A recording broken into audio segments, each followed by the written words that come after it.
Thank you. Thank you very much. It's a great day. When you get to this point in the program, everything has been said, just not everyone has said it. And I don't want anyone to get sunstroke today. But first, to Rick Cotton, who has done a fantastic job as the Executive Director of the Port Authority. I can't thank him enough.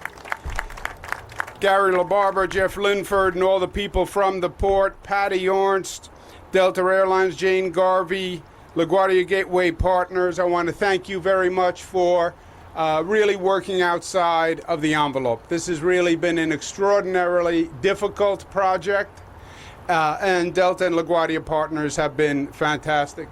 To Joe Crowley, on this project, he was indispensable. A lot of this dealt with federal interface, and of course it's always my pleasure to deal with the federal government, but Joe was the interface, and Joe, Jeff Aubrey, Francisco Moya, everybody wants change, but change is hard. And when you talk about building a project like this, there's going to be inconvenience to the local community. There's going to be short-term pain, as Joe said. And most politicians just defer from the tough issues. Just put them off. It takes courage, strength, leadership to step up and say to the community, yes, we're going to go through this inconvenience. But it's the right thing to do. It's the smart thing to do. And that's leadership. And that is Joe Crowley. And I want to give him a round of applause and thank him for everything he's done. The message is simple today, and it's not just about New York, it's about this nation. The nation's infrastructure is crumbling beneath our feet. We know that. This nation has a record number of roads and bridges in poor condition. This nation is being left behind as other countries around the world are developing new airports, high-speed rail, etc. And we are stuck in the mud in this nation. Every president says it. President Bush 1, President Bush 2, President Clinton, President Trump, President Obama said it. We have to build. Vice President Biden says it every time he gets a chance. But nothing has happened. We're still right where we were. Why? Well, because it's hard. It's hard. It's conceptually right, conceptually easy. But the actual doing it is hard. Take this project. When Rick Cotton started this project, he had a full head of black hair. It is expensive, number one. You have to find the resources, and you have to find the resources at a time when government is very tight. It's hard to execute. You have to go to the surrounding community and say there's going to be a period of inconvenience. It's risky for government because it could be late, it could be delayed, it could be over budget, something could happen. So we have shied away from the hard and the expensive and the difficult and the risky. Yeah, short term, I understand that. Long term, you lose the race. And this nation has been losing the race. New York has taken a different course. And we said we are going to do what we know we need to do, even though it is hard, and even though it is short-term expensive, and even though it is inconvenient, and even though it is risky, because that's what New York always did. Look at us. We are a built environment. One bridge after the next, one building after the next, one tunnel after the next, each one a new first. You can't build a bridge that far. Oh no, watch us. You can't build a tunnel that long. Oh no, watch us. You can't build a building that high. Oh no, watch us. And we did it time and time and time again, and that's why New York is New York. This was not placed here by God. This is not in the Old Testament. We built this. It's that New York mojo, that New York arrogance, that New York drive, that New York ambition that built this. And we are recapturing that drive.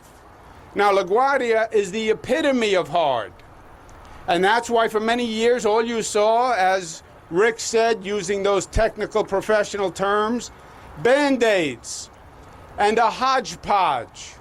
Why? Because rather than do it right, just patch it, just fix it. And you wound up with a spaghetti bowl of roads at LaGuardia, all different terminals. You needed an interpreter to read the signs. It was hellacious all my life. I am a Queens boy. Pick someone up at LaGuardia. No, make my sister go. It was a hellacious experience. I will pay for the cab. Please don't make me go. Only thing worse than going to LaGuardia? Going to JFK.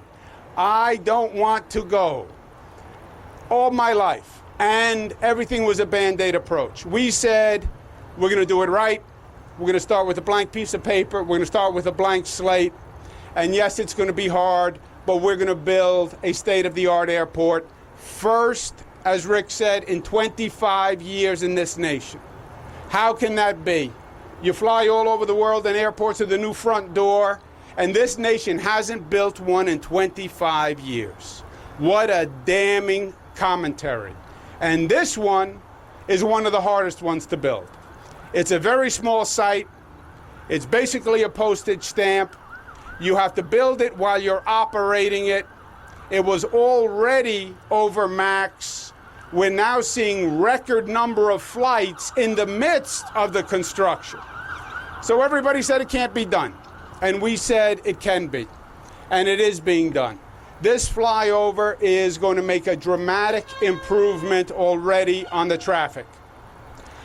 This road configuration, as soon as you got off the Grand Central Parkway, made no sense. It was all workarounds from day one. And this is going to make a difference. As we promised, you would see a difference, and the difference is going to start today. The rate of progress is fantastic. We can't work any faster. We can't work any harder.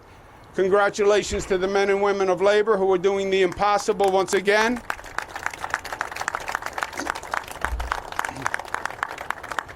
It is one piece in the puzzle, and it is extraordinary as that piece in the puzzle.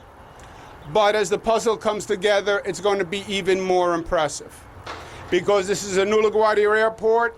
There's going to be a new JFK airport. There's a new Kosciuszko Bridge.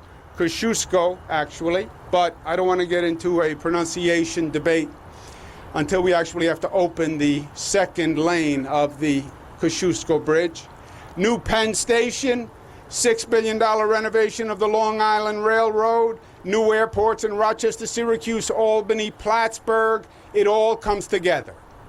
And there's then a synergy among all those pieces. This state is going to have the most advanced transportation system in the United States of America. While everybody else is standing still, we are building.